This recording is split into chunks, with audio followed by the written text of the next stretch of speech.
بسم اللہ الرحمن الرحیم۔ اللہم صلی علی سیدنا محمد نبی الامی وعلی آلہ وصحبہ وبارک وسلم۔ دوستو، یہ باتیں فقر اور فکر کی ہیں۔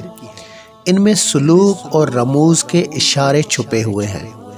دوستو دیکھو، ہم کسی بھی شعبے میں اپنے آپ کو منوانے کے لیے بڑے جتن کرتے ہیں۔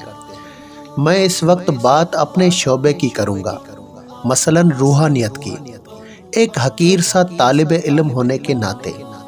دوستو، ہمیں اگر تھوڑی سی روحانی خوشبو آتی ہے تو ہم اترا جاتے ہیں اور دوستوں پہ فوقیت حاصل کرنے کے لیے بڑے سہانے خواب دیکھنا شروع کر دیتے ہیں کہ ہماری عزت ہوگی، معاشرے میں ہمارا نام ہوگا اور دوست ہمیں بڑی ہستی سمجھیں گے۔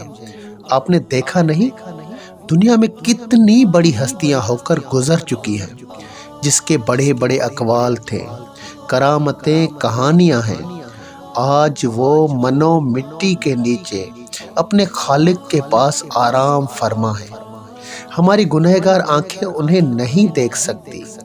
یہی تو خاتمہ ہے دنیا کا، جس کے لیے آپ بھاگ دوڑ کرتے ہو، اپنے آپ کو بزرگ ثابت کرنے کے لیے۔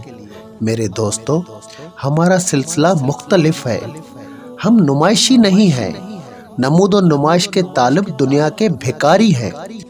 ان کا حق ہے، ان کو یہ چیزیں بھاتی ہیں۔ ہماری منزل اور ہے، ہمیں سرخرو کسی اور کے سامنے ہونا ہے۔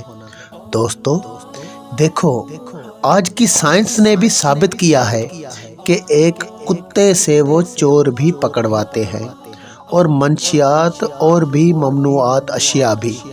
ابھی شاید کرونا کے مریض بھی کتوں سے پکڑوائے جائیں۔